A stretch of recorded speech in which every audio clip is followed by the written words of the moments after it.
warahmatullahi wabarakatuh. Di sini saya Cindy Dwi Mei Arizema dari kelas 8A.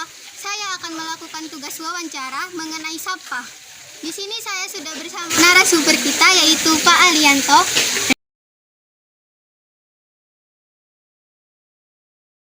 Apa saja yang termasuk sampah organik dan anorganik? Perlu kalian ketahui bahwa untuk sampah itu dibagi menjadi dua bagian, yaitu sampah organik dan anorganik. Kemudian untuk sampah organik itu berupa sampah-sampah yang berasal dari daun-daunan. Kemudian untuk anorganik itu terdiri dari beberapa bagian, misalnya dari sisa-sisa makanan termasuk plastik, apa itu yang dari pabrikan itu termasuk anorganik. Itu nanti bisa dipilah-pilah di situ apa yang disebut dengan organik dan anorganik. Jadi tadi itu yang termasuk sampah organik itu berasal dari daun-daunan yang bisa kita jadikan pupuk, misalnya pupuk pupuk kompos itu terbuat dari organik. Sedangkan anorganik itu nanti bisa dipilah-pilah, ya bisa didaur ulang. Yang termasuk di dalamnya tadi ada yang namanya tadi 3R itu ya. Jadi bisa kalian nanti praktekkan bahwa untuk sampah itu bisa ada yang bisa digunakan sebagai daur ulang, kemudian untuk sampah organiknya bisa untuk dijadikan pupuk gitu. Ya. Baik, terima kasih Pak. Selanjutnya kemana sampah SMP Negeri 3 Maron dibuang? Kemudian untuk sampah organik dan organik di situ nanti dipilah-pilah. Di situ untuk SMP 3 Maron ada penampungan daripada sampah. Di situ ada yang namanya bank sampah juga ada, kemudian ada sampah yang untuk dibuat pupuk. Jadi setelah nanti dipilah-pilah antara pupuk bahan organik dan anorganiknya itu, maka nanti yang bisa dijadikan pupuk, yang bisa didaur ulang nanti bisa didaur ulang seperti tadi. Kemudian apa yang dimaksud 3R? 3R itu tadi ya, ada yang namanya recycle, itu namanya daur ulang. Kemudian reduce itu adalah penggunaan kembali limbah-limbah daripada anorganik. Kemudian ada yang namanya reduce, yaitu mengurangi sampah-sampah yang berasal dari plastik dan lain sebagainya. Baik Pak, terima kasih. Kemudian wawancara ini akan dilanjutkan oleh teman saya. Assalamualaikum warahmatullahi wabarakatuh. Saya Devita Sari dari kelas 8A akan melanjutkan wawancara dari Cindy Dwi Arizema. Apa yang dimaksud dengan sampah? Sebelum saya menjawab ya, Waalaikumsalam warahmatullahi wabarakatuh.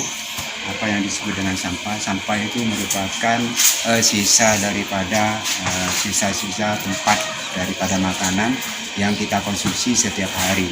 Jadi sampah itu sangat tidak bagus jika sampah itu berserakan. Maka dari itu anakku sekalian, nanti kalau ada sampah kita bisa membersihkannya, karena sampah itu mengundang banyak beberapa penyakit yang kamu ketahui bahwa sampah itu sangat tidak bermanfaat pada lingkungan. Baik, terima kasih. Wawancara ini akan dilanjutkan oleh teman saya. Assalamualaikum warahmatullahi wabarakatuh. Assalamualaikum warahmatullahi wabarakatuh. Saya Elva Adelia Safira dari kelas 8A. Saya akan melanjutkan wawancara dari teman saya, Ibu Devita Sari. Mengapa kita harus membuang sampah pada tempatnya? Ya, saya jawab karena sampah itu merupakan sisa daripada bahan-bahan makanan yang sudah tidak sehat lagi, sehingga di situ kalau misalnya banyak sampah-sampah yang berserakan, maka di situ akan ada banyak lalat-lalat yang berhinggap di situ, sehingga di situ akan mengakibatkan bakteri-bakteri yang ada di sampah itu. Makanya kalau misalnya di lingkungan kita banyak sampah, maka kita wajib untuk membersihkannya. Terima kasih. Terima kasih atas informasinya. Wawancara ini akan dilanjutkan oleh teman saya. Assalamualaikum warahmatullahi wabarakatuh. Waalaikumsalam warahmatullahi wabarakatuh. Saya Dindi Sustiarani dari kelas 8A.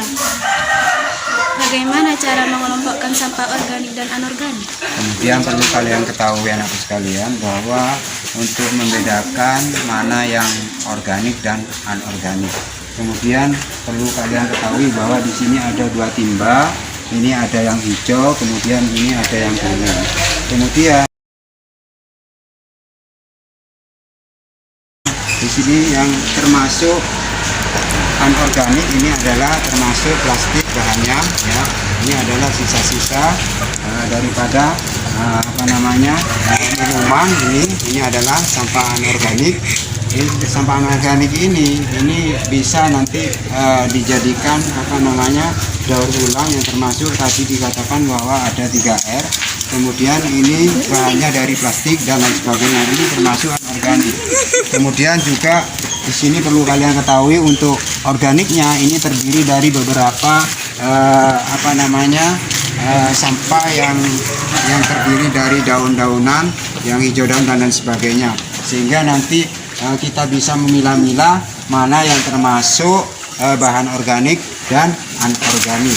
Begitu juga di sini, ini bisa nanti kita buat untuk yang dari organiknya, dari pupuk, kompos. Kemudian yang bisa anorganik ini juga bisa untuk dijadikan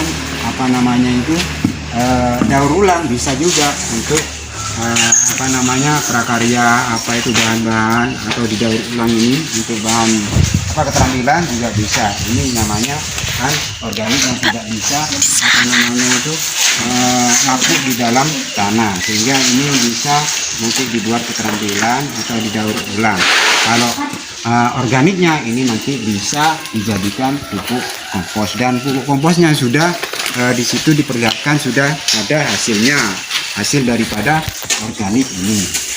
Mungkin itu yang sedikit saya sampaikan. Terima kasih penjelasannya. Terima kasih atas infonya. Assalamualaikum warahmatullahi wabarakatuh. Kami dari kelas 8A. Siapa yang membuang sampah SMP 3 Maron ketika sudah penuh? Perlu kalian ketahui anak sekalian bahwa untuk pengumpulan sampah itu dilaksanakan oleh warga sekolah di SMP 3 Maron, khususnya nanti murid-murid yang ada di SMP 3 Maron itu. Kemudian untuk pembuangan sampah itu terjadwal, sehingga nanti pada waktu piket, diadakan piket, nanti ada beberapa orang anak yang mengumpulkan. Kemudian kalau sudah penuh, nanti ada petugas yang mengantarkan sampah yang sudah terbuang di yang sudah terkumpul banyak, kemudian dibuang oleh petugas sampah, terutama pada warga sekolah, termasuk di situ ada pesuruh sekolah dan lain sebagainya. Mungkin itu yang sedikit saya sampaikan. Terima kasih. Sekian wawancara dari kami. Terima kasih atas perhatiannya. Assalamualaikum warahmatullahi wabarakatuh. Waalaikumsalam warahmatullahi wabarakatuh. Sekian, terima kasih. Jangan lupa di like.